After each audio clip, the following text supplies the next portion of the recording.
हमारा जीवन रस पूर्ण हो जाए तो जीवन में आनंद आ जाता है। जिस कथा में आप यहाँ विराजमान हुए हैं, हम यहाँ विराजमान हुए हैं,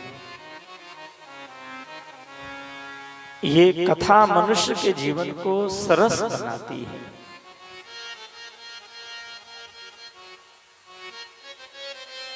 भगवान कृष्ण कहते हैं, ईश्वरः सर्वभूतानां हृद्देशे अर्जुन तिष्ठति।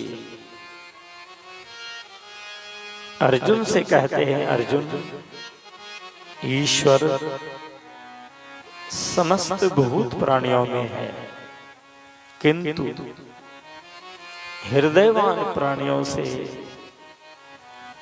हमारी यात्रा शुरू होती है। उससे पहले सुप्त अवस्था में हमारी चेतना होती है।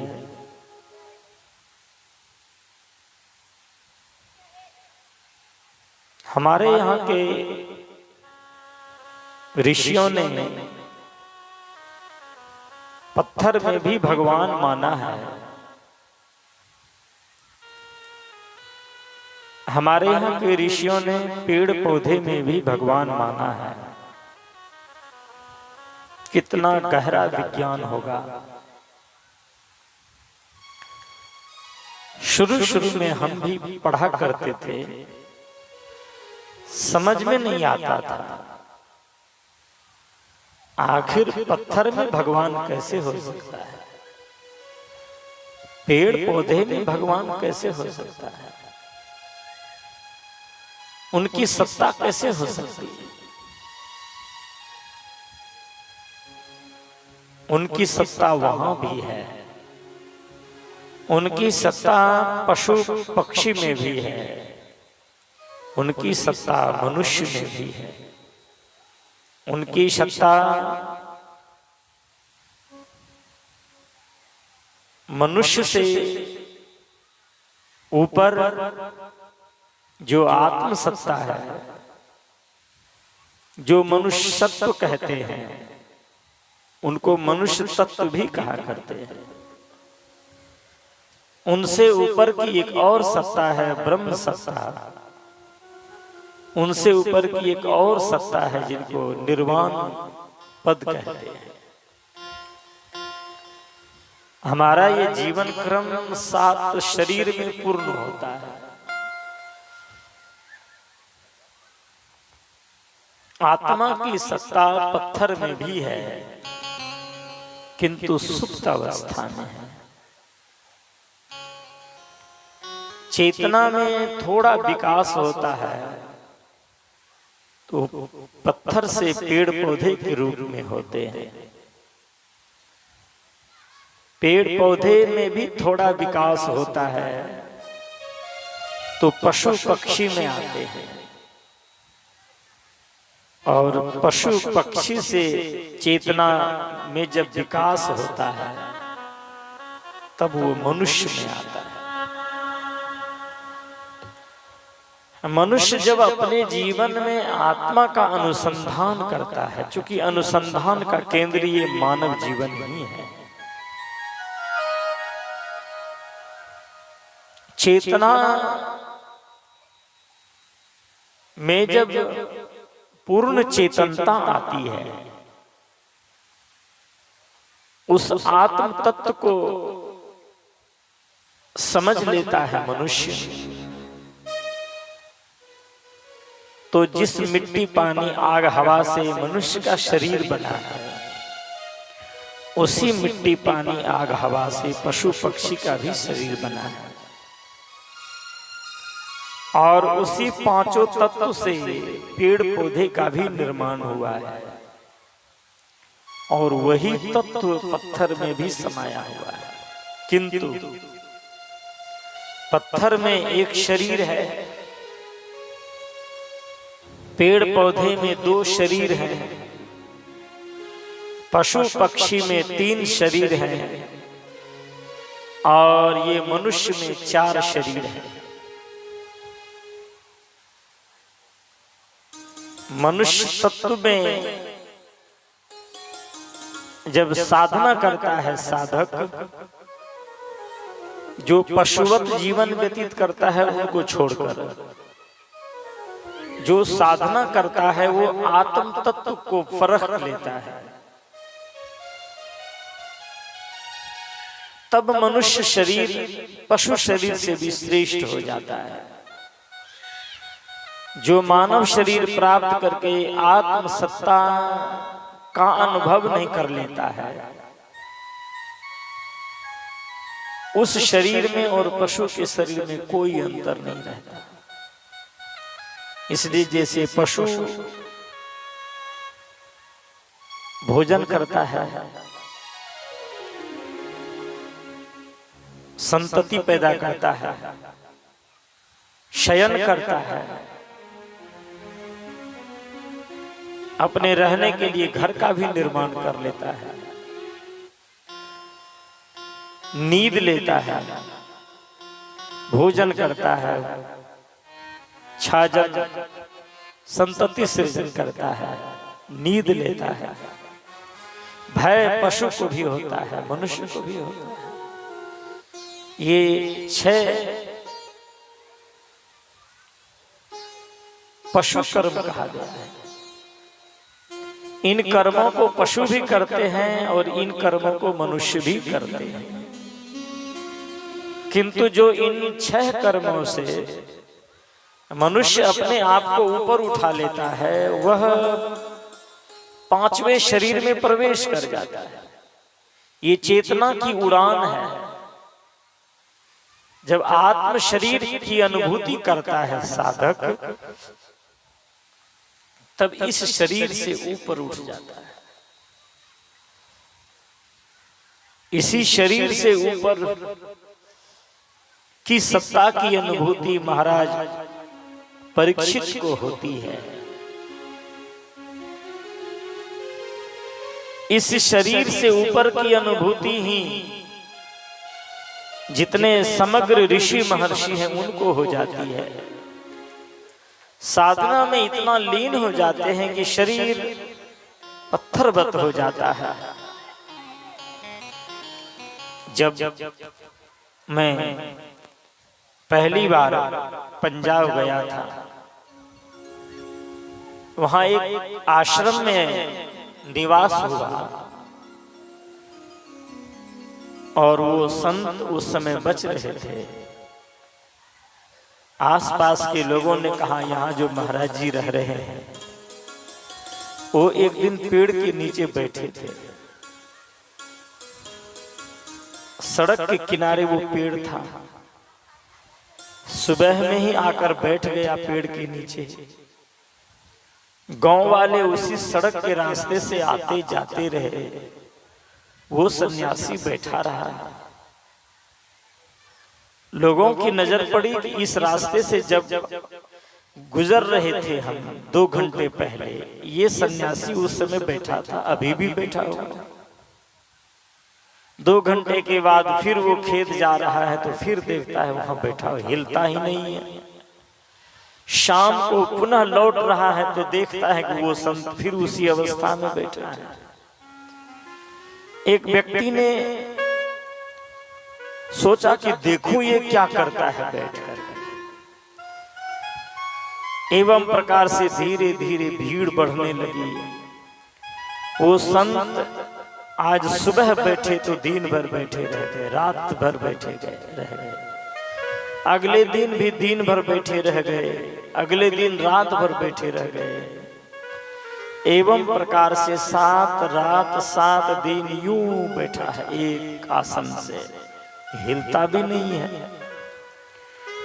और संगत आने लगी, श्रोता सब आने लगे, भीड़ बढ़ने लगी। सरदार लोग सब लंगर की व्यवस्था कर लिए, हजारों लोग उपस्थित हो गए उनको देखने के लिए। सबके लिए भोजन बन रहा है, प्रसाद पा रहे हैं, जा रहे हैं। 7 दिन के बाद आंखें खुली संत की। संत जी ने देखा और पूछा अपने निकटतम लोगों से, ये संगत इतनी आई है, क्या भीड़ है? तो निकट के लोगों ने कहा कि भगवान, ये सब आपके दर्शन के लिए आए हैं। संत ने कहा, अभी मैं आंख बंद किया हूं, आंख बंद मैंने किया तो मेरे पास कोई नहीं था, अभी थोड़ी देर के बाद आंख खोला हूं तो इतनी संगत कैसे आ गई तुरंत? लोग को वहां श्रोता को संगत कहते हैं, इतनी संगत कैसे आ गई?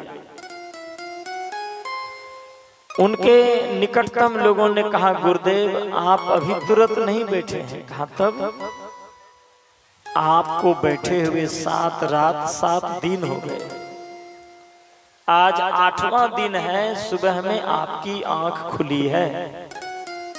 आप 7 दिन तक यूं बैठे थे, हिलते भी नहीं थे, आपकी श्वासें चल रही थी लेकिन आप हिलते नहीं थे।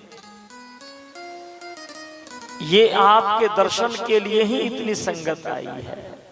संत जी ने कहा, 7 दिन हो गए, हमें तो लगता है अभी बैठा हूं तुरंत, थोड़ी देर पहले। कहा, नहीं गुरुदेव, आप 7 दिन पहले बैठे थे। कभी कभी शरीर की अवस्था से चेतना ऊपर उठ जाती है तो शरीर की सुधि मिट जाती है, उस साधक को आत्मा की अनुभूति हो जाती है, स्व की अनुभूति हो जाती है।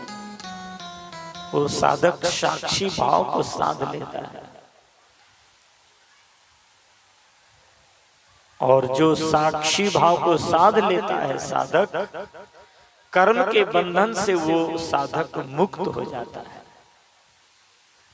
भगवान कृष्ण ने कहा, कैसे साधक के लिए हे अर्जुन, ज्ञान अग्नि सर्व कर्माणि भस्म सात कुरुते तथा। मनुष्य के जीवन में जब ज्ञान की अग्नि प्रज्वलित होती है, मनुष्य के जन्म जन्मांतर के कर्म रूपी बीज जलकर भस्म हो जाते हैं। जैसे मक्के के गेहूं के बीज को आप कड़ाही में भूंज देकर, उनको भूंज देने के बाद वो जन्म लेने की शक्ति समाप्त हो जाती है उनसे। ठीक उसी तरह मनुष्य के जीवन में जब ज्ञान की अग्नि जलती है तो जन्म जन्मांतर के कर्म रूपी बीज जलकर भस्म हो जाते हैं। इसलिए वो साधना की अवस्था में जब साधक आता है तो वो 5वें शरीर को प्राप्त कर लेता है। उसी 5वें शरीर को प्राप्त कर लिया था माता देवहूति ने। महर्षि कपिल की मां थी माता देवहूति। महर्षि कपिल के पिता थे ऋषि कर्दम।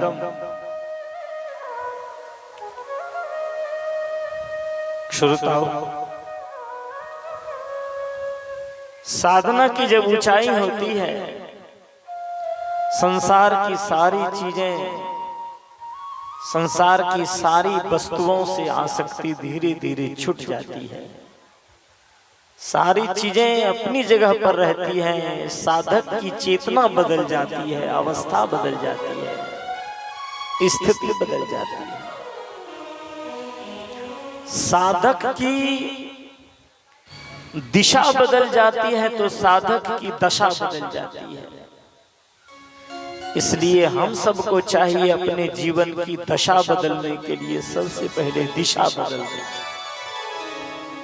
कल आप लोगों ने श्रवण किया था, एक शायर ने लिखा है कि एक लाखों फूल कम है एक गले को सजाने को।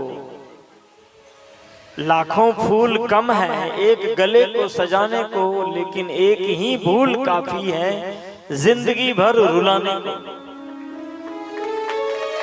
हमारे आपके जीवन में इतनी सावधानी हो, एक भूल हमारे जीवन में शूल पैदा कर देती है। इसलिए भूल कर भी अपने जीवन को कुसंग में ढालने का प्रयास मत करना। कुसंग से बचाने के लिए ही ये कथा होती है। सुबह शाम निरंतर आपका जीवन कथा में डूबा रहेगा तो गलत संगति में आपका जीवन नहीं पड़ेगा। नहीं तो मनुष्य के जीवन में जब भूल होती है, संगति बिगड़ जाती है, उसकी गति स्थिति बिगड़ जाती है। मनुष्य के जीवन की स्थिति को बदलना चाहते हैं, मनुष्य अपने जीवन की स्थिति को बदलना चाहता है, तो सबसे पहले अपने जीवन की गति को ठीक करे। गति को ठीक करना चाहता है तो अपनी मति को ठीक करे। मति को ठीक करना चाहता है तो अपनी संगति को ठीक करे। महाराज परीक्षित अपने पिता के खजान में पहुंचता है, वहां से स्वर्ण जड़ित मुकुट लगाता है अपने सिर पर, जंगल की ओर प्रस्थान करता है। कलयुग को वरदान देता है, कलयुग उसके सिर पर सवार हो जाता है। जिस संत की सेवा वेश बदल कर किया करते थे परीक्षित, अपने राज्य में घूम घूम करके संत की सेवा में कितना लीन था वो। सोचता था राज वेश में जाऊंगा, राजा वेश में जाऊंगा तो कोई सेवा नहीं करने देगा, वेश को बदल के जाऊंगा सामान्य जनता की तरह बन करके तो कहीं भी जाकर सेवा कर सकूंगा, संत की सेवा हो सकेगी, उनकी जूठी थाली उठा सकूंगा। अभी भी आप पंजाब जाएंगे तो वहां सेवा की बड़ी प्रधानता है। बड़े बड़े सेठ, बड़े बड़े सरदार गुरु घर में आकर कहते हैं कि गुरुदेव हमारी सेवा कब होगी, तो वहां के व्यवस्थापक कहते हैं कि आपकी सेवा 20 दिन के बाद लगेगी। गुरुदेव मेरी भी सेवा लगा दीजिए, मैं भी 20 दिन तक सेवा देना चाहता हूं। हाँ भी तुम्हारी सेवा 20 दिन के बाद आएगी, इसमें नंबर लगा हुआ है। सैकड़ों लोग सेवा प्रदान करते हैं, इसलिए कि नानक देव का कथन था कि सेवा से व्यक्ति का अहंकार गल जाता है। इसलिए तुम कोई काम नहीं करना चाहते, कोई काम नहीं कर पाते हो, केवल सेवा कर लेना, तुम्हारे जीवन का उद्धार हो जाएगा। क्योंकि जिस अहंकार को गलाने के लिए साधक लोग साधना करते हैं, ध्यान तपस्या करते हैं, नाम जप करते हैं, भिन्न भिन्न तरह की तपस्या करते हैं संत गुरुजन, उन तपस्या के भीतर छिपा हुआ एक ही भाव होता है कि हमारे भीतर का अहंकार गल जाए। नानक देव ने सोचा कि क्यों नहीं इसको बदल करके सेवा में लगा दिया जाए। एक हाथ को 12 वर्ष तक ऊपर रखकर क्या फायदा होगा, कोई सेवा तो हो नहीं पाएगी, और हाथ में विकृति आ जाएगी। एक हाथ बराबर ऊपर रहेगा तो वो सब नस खींच जाएगा, ब्लड का सर्कुलेशन यहाँ नहीं पहुंचेगा तो धीरे धीरे हाथ सूख जाएगा, किसी काम का नहीं होगा। एक पैर पर खड़े रहोगे 12 वर्ष तक, खड़े श्री बाबा बन करके पैर फूल जाएंगे, हाथी पांव की तरह हो जाएंगे, कुछ काम नहीं हो सकेगा, क्या करोगे। उससे अच्छा है कि संत गुरु की सेवा किया करो, संगत की सेवा करो, जनता की। गुरु नानक देव कहते हैं कि जनता की सेवा में अपनी चेतना को लीन कर दो। कुछ मत करते हो तो मत करो, लेकिन सेवा में अपने आप को लीन कर दो। सेवा से व्यक्ति का अहंकार गलता है।